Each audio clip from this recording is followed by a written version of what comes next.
Oi gente, meu nome é Shawane e o meu tema sorteado foi o Plasmodium SP e eu e a minha parceira Jéssica vai explicar um pouquinho para vocês sobre a malária. Então, o agente etiológico da malária é o Plasmodium SP. O filo apicomplexo tem esse nome por conta da estrutura, eu vou deixar uma foto aqui para vocês.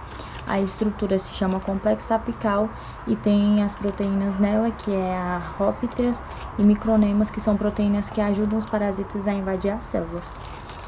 Aí tem a classe Esporozoea, ordem Hemosporidíada, família Plasmodíada e gênero Plasmodium. Vou falar agora sobre algumas curiosidades históricas da malária.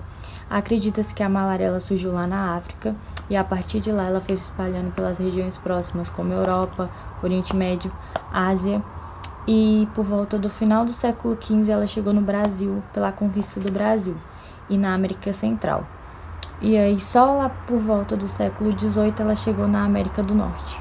Ainda sobre alguns acontecimentos históricos, eu vou contar aqui para vocês de alguns cientistas que descobriram mais a fundo a malária. Vou contar também de algumas coisas que aconteceram durante esse processo. Charles Leve, ele detectou e descobriu o parasito no sangue de um paciente febril e isso levou ele a ganhar o prêmio Nobel. Ronald Russell, ele descobriu o vetor, também ganhou o prêmio. Binyami, Bachanelli e Grace, eles descobriram o ciclo biológico e eles descobriram como foi ocorrido, o agente etiológico, o vetor. Júlio Wagner, ele usou a malária para o tratamento de neossífilis, ele também ganhou o prêmio. Em 1550, a OMS tentou matar os mosquitos usando inseticidas, só que foi um fracasso. Em 2002, foi o término do sequenciamento genético do Plasmodium falciparum, que é o plasmódio que mais mata. Agora eu vou falar um pouco da distribuição.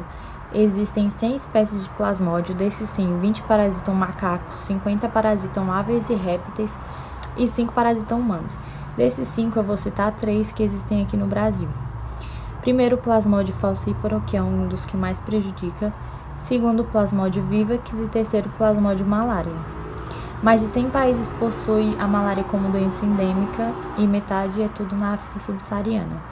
Existe de 500 a 300 milhões de mortes por ano e 90% das mortes quem pega são as crianças menores de 5 anos. Agora eu vou falar um pouco do vetor, o Anopheles, o nome popular dele é mosquito prego. Existem 400 espécies, sendo 50 a 80 que podem transmitir a malária.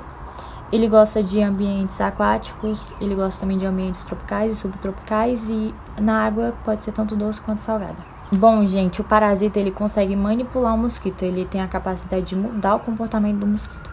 E ele faz isso, ele basicamente altera a capacidade do mosquito se alimentar, fazendo com que o mosquito pique mais pessoas do que o normal. E o parasita fica na saliva do mosquito, então quando o mosquito pica, já vai direto o parasita, porque ele está na saliva. Olá, eu me chamo Jéssica e vou falar sobre o ciclo de vida do parasita da malária. A malária é uma doença, infecciosa que é transmitida através do mosquito Anopheles fêmea, que já está infectada, pelo protozoário do Plasmodium.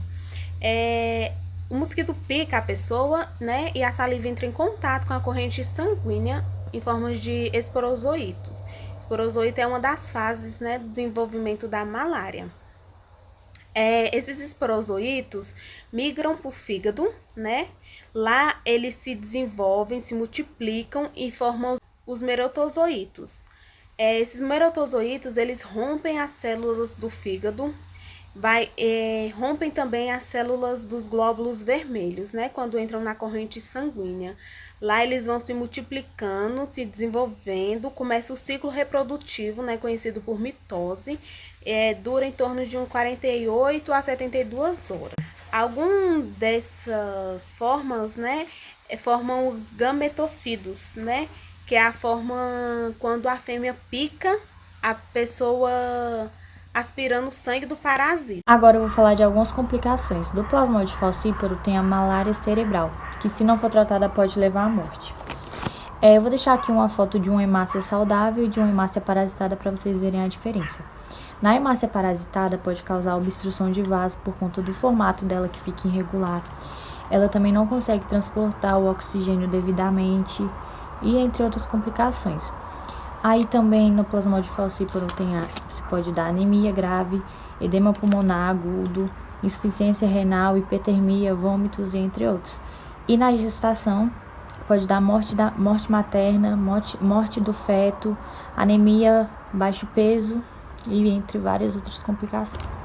Agora, o diagnóstico tem o teste parasitológico, que pode ser feito em gota espessa corada, né, para ver o parasito corado, ou no esfregaço fino. Também tem a expressão digital, que é o furo no dedo, que aí eles pegam, furo o dedo, colocam o sangue na lâmina e examina pelo microscópio. E tem os testes rápidos, que não são tão eficazes e são muito caros. Bom, gente, por fim, a profilaxia, para você evitar pegar malária, para você não correr risco de pegar malária, você precisa evitar andar em lugares de riscos ao entardecer e após ao amanhecer também.